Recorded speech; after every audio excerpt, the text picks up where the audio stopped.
creo que el terror es el primer género que existió.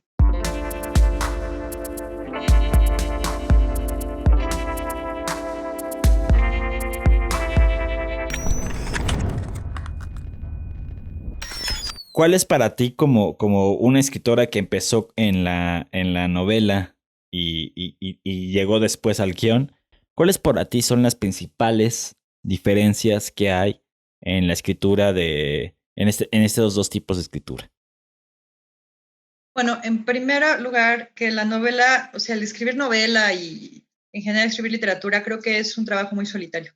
O sea, lo escribes como para ti, tal vez lo lea tu editor, si tienes suerte te lee un editor, concursos o lo que sea, y ya sale al público, ¿no? Lo Ujú. corrigen, ¿no? Una corrección, y sale al público y ya.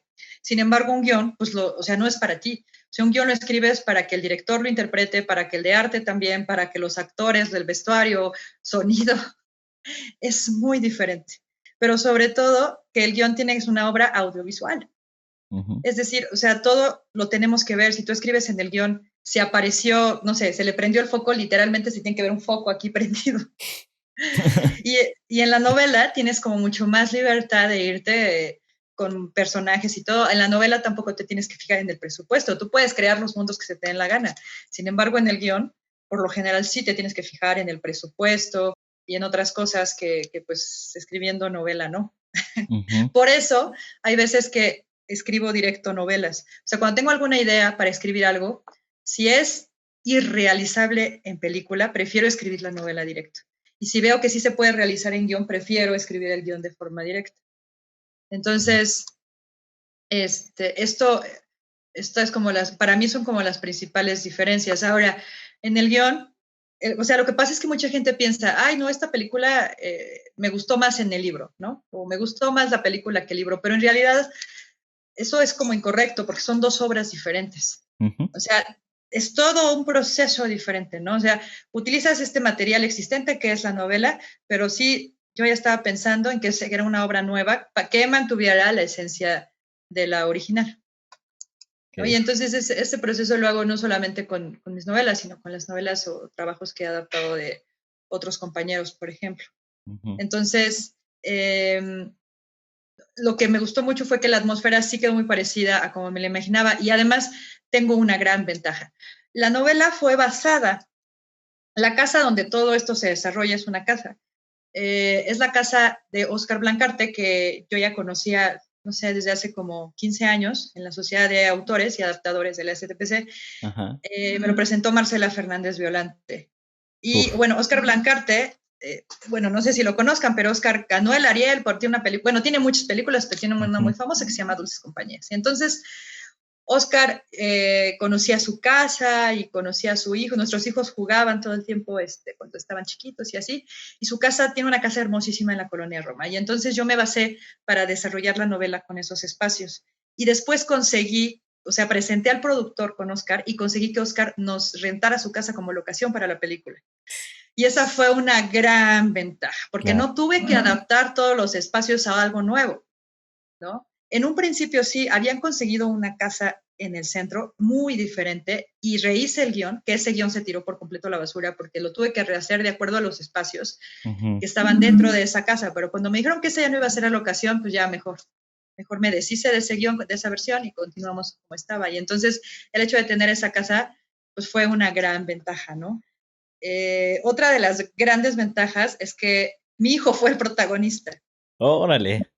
O sea, él me acompañaba como a todas las juntas y todo, siempre me acompañaba a todos lados. Y Ajá. entonces alguna vez el productor le dijo que si quería, que por qué no actuaba él, porque habían hecho castings para niños y ninguno le gustaba al director y no sé. Y entonces mi hijo decidió hacer el casting. Si yo hubiera sabido que él iba a hacer, pues lo hubiera puesto menos violenta la película, pero bueno, se quedó y él fue el protagonista. Entonces mucha gente dice, ay, el niño de la novela es igualito al actor. Pues sí, porque es el mismo. Ajá. Precisamente cuando nació la novela, o sea, Ujú, estaba basada mucho en las experiencias que veías de tu mismo hijo, ¿no? Como me lo habías dicho. exacto, en Wow. actitudes y así. Entonces esa fue otra gran ventaja, ¿no? Por eso la novela sí, o sea, entonces si lo ves de esa manera, aunque sean diferentes obras, la novela sí es muy parecida a a la película. Claro que esa es la visión del director. Ujú. La película es como su visión, quizá a lo mejor yo le hubiera puesto otro ritmo, no sé, otra, una atmósfera más sórdida, no sé, pero de todas maneras, pues uno aprende también a dejar ir sus guiones, no a dejar ir el crédito, Ajá. eso es otra cosa, pero sí Ajá. lo dejas en las manos del director y él ya sabe cómo hacerlo, ¿no? Muy bien. Oye, Sandra, y hablando de esto de la adaptación, me gustaría saber qué opinas respecto a la experiencia del personaje, ¿no? O sea, cuando se está escribiendo una novela, o bueno, yo no soy escritor de novelas, sí de guiones, pero no de novelas, pero las leo y te das cuenta que mucho de la experiencia interna del personaje, pues está muy bien descrita por las palabras y uno las va, va construyendo mientras vas leyendo, vas construyendo las imágenes que el mismo personaje está pensando sobre su pasado, sobre sus arrepentimientos, sobre sus miedos, pero en guión, la experiencia de poder contar el espacio personal interno de un personaje en un guión cinematográfico requiere de habilidades visuales muy distintas, ¿no? Porque ya no se trata de que vas a, a motivar que el lector cree sus propias imágenes. No, ya son imágenes que tú construyes para que el director les dé su propia lectura. ¿Cómo tú describirías esta diferencia entre el guión cinematográfico y la novela en el espacio interior de un personaje?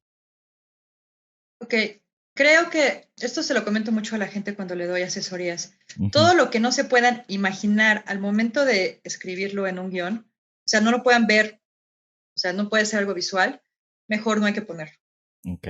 O sea, como bien dices, los pensamientos de los personajes, todo, creo que puede reducirse o puede ampliarse, pues, dependiendo del punto de vista, hacia sus actitudes, ¿no? Y entonces a lo mejor si el personaje está súper triste porque la esposa lo dejó, ¿no? En lugar de escribir en el guión, desde mi punto de vista, ¿no? En lugar de escribir, el personaje entra a su casa con cara triste, ¿no? Porque ya sabemos que la esposa lo dejó, prefiero adaptar y aumentar quizás ciertas situaciones en donde el personaje llega y entonces no se puede dormir de un lado, del otro lado de la cama porque ella lo dejó y entonces mejor pone almohadas y todo el tiempo está viendo el video de la boda de ambos y sirve 2 tazas de café porque le extraña y no puede manejar porque ella lo regañaba en el asiento de al lado.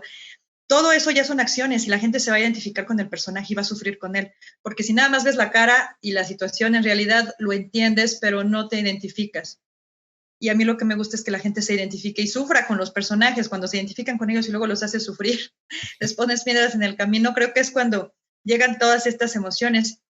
Y creo que lo más importante de las adaptaciones es no tanto que sean igualitas al libro, sino que deben generar lo mismo que generó el libro. Eso es Muy lo que bien. yo creo que es lo más Sí. importante. Uh -huh. Sí, definitivamente estoy de acuerdo contigo en eso. Es una muy buena manera de sintetizar esa experiencia, ¿no? O sea, es como, o sea, la forma como te llega la información del personaje, las acciones o la vida de un personaje o la historia, pues va a ser diferente obviamente en una novela que en una película, pero si sientes lo mismo, si llegas a emocionarte de la misma manera, como lo dices, creo que pues ya es hablar de que se hizo una muy buena adaptación, ¿no? Mm. Pues sí, es la idea, yo creo, ¿no? Porque además, o sea, cambia el medio, ¿no? En el lenguaje audiovisual, pues en el lenguaje audiovisual actúa diferente que el literario. O Ujú. sea, en el cine tienes el apoyo de las emociones con luces, sombras, los sonidos, todo, y en la literatura lo transmites completamente por medio de palabras. Pero creo que sí puedes crear estas imágenes también. Eso hace, por ejemplo, Stephen King. De pronto sus novelas son muy visuales. Hay novelas de Stephen King que tú les pones división de escenas y casi tienes el guión. O sea, Ujú. porque son sumamente visuales. Sí. Entonces, esa es otra ventaja. Algunas de las novelas que tengo, desde Tu infierno en particular, es, como te digo, es un poco más introspectiva, pero también tiene, creo que, o sea, la imagen de la casa, del niño y todo, nos puede dar una muy buena idea de cómo han vivido estos personajes, porque creo que también las locaciones no son solamente eso. Para mí, las locaciones son parte esencial de la adaptación y te pueden ayudar a darle una atmósfera. Por lo general, considero que por ejemplo, Están aquí, que es la que ahorita vamos a grabar en una semana. La serie. Ah. Exacto, la serie, todo transcurre en un sótano. Y creo que el sótano es una parte tan importante como los personajes. Entonces lo desarrollo igual, o sea, desarrollo así de, miren, deben tener esta mancha de humedad y esta mancha va a ir creciendo conforme los personajes se van sintiendo tristes, se van sintiendo atrapados, no sé qué. Están aquí, perdón, Desde tu infierno sucede algo parecido, ¿no? O sea, en el guión al menos sí se va viendo como la transformación de la casa junto con lo de con los personajes. Y eso me puede apoyar muchísimo. ¿Cuál es la función del terror como narrativa dentro de nuestra civilización, dentro de nuestra forma de ver el mundo? ¿Para qué sirve el género de terror? Ok. Bueno, creo que el terror es el primer género que existió. Uh-huh. O sea, desde ahorita, hace ratito que me preguntaba sobre la religión y todo esto. Uh-huh. O sea, desde los primeros relatos que conocíamos, los relatos que conoció la humanidad, ¿no? De boca en boca, estos religiosos o estos donde las civilizaciones asustaban para que no se movieran más de donde estaban, por ejemplo, no se fueran por el bosque, no se fueran a otro lado. Uh-huh. Todo eso ya estaba dentro del género de terror.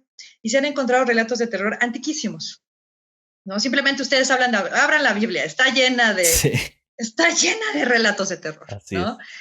Y yo sí creo que es el primer género que existió, literario. Entonces, y además como mexicanos estamos acostumbrados a convivir con el terror. O sea, yo te puedo asegurar que tú conoces historias de terror de tu escuela o de tu trabajo, la casa de la abuelita, la casa del vecino, o en tu casa, o la calle embrujada, el callejón del aguacate, lo que tú quieras. Ajá. O sea, como mexicanos estamos acostumbrados a convivir con estas leyendas y nos encantan. O sea, no es algo que evitemos además, no es parte de nuestra cultura. Y creo que eso es como el terror. El terror también nos ha formado como mexicanos, refiriéndome al género, nos ha permitido ver la muerte de diferente forma, por ejemplo. Uh-huh. Todo esto del Día de Muertos y demás, bueno, viene de otras culturas, ¿no? De otras culturas antiquísimas. Y todo esto sí nos ha ayudado a formarnos. Y ahora, la función del terror, no sé si tengo una función en particular, creo que el terror sirve para poder externar todos nuestros miedos de una manera segura. Es decir, tú ves una película de terror, tú lees un libro de terror y tú sabes que eso no va a pasar de ahí. O sea, a lo mejor si está muy bien construida te puede dar miedo, puedes no dormir en la noche, puedes ir al baño acompañado, como tú quieras. Uh-huh. Pero eso ya depende de la construcción del terror que estés viendo. Pero por lo general tú ves el terror porque tiene una especie como de morbo, pero a la vez si te asustas, sacas de ahí tus miedos y todo, pero de una forma segura, no te va a pasar a ti. Están descuartizando a alguien en la pantalla, no te va a pasar a ti. Es lo que esperas. Lees un libro de terror, por lo general los libros de terror se van mucho más con las atmósferas y todo, y te provoca como muchas emociones. Y además se van contigo. Por ejemplo, si tú ves una comedia, quizá una comedia muy ligera, te ríes en el momento, apagas la tele o sales del cine y ya, ¿no? Pero el terror sí se va contigo, el buen terror te acompaña toda la vida. Uh-huh. Sí. Entonces eso es algo magnífico. Es parte de del tus género. pesadillas, ¿no? Se vuelve parte de Sí, tus pesadillas una película, una historia de terror. exacto, sí, y eso se me hace algo maravilloso. ¿Dirías que también tendría una función didáctica el terror en aprender a que cosas no debes hacer porque te puede ir mal? ¿Tú dirías eso? Sí, de hecho, por ejemplo, ahorita que mencionaste lo del terror ochentero, todas Uh-huh. estas películas estaban dirigidas a los jóvenes de, a ver, si tienes sexo, te mueres, Así es. ¿no? Si sales con tus amigos muy tarde, te mueres. Si haces esto, te mueres. O sea, es algo muy parecido a lo que pasaba en aquella época cuando decían, a ver, si sales al bosque, si sales de este límite de nuestra ciudad, va a haber el monstruo que te va a comer, ¿no? Cuando realmente no había monstruos, ¿no? O sea. Exacto, cuando realmente no había, ¿no? ¿Quién sabe? No creo. Es algo muy parecido. Entonces, hay muchas películas de terror que nada más están hechas exclusivamente para entretener y hay otras que sí tienen como esta onda moralista o educativa. O sea, en general creo que el cine sirve para denunciar. Uh-huh. Y el terror, así como el cine, creo que ha cambiado cada vez que hay una crisis fuerte en el mundo, que es más o menos cada 10 años. Y entonces llega el terror de los 70, de los 80, de los 90, y ahorita hay otro. Y ahorita te puedo asegurar que después de la pandemia se va a realizar otro tipo de terror. Ajá.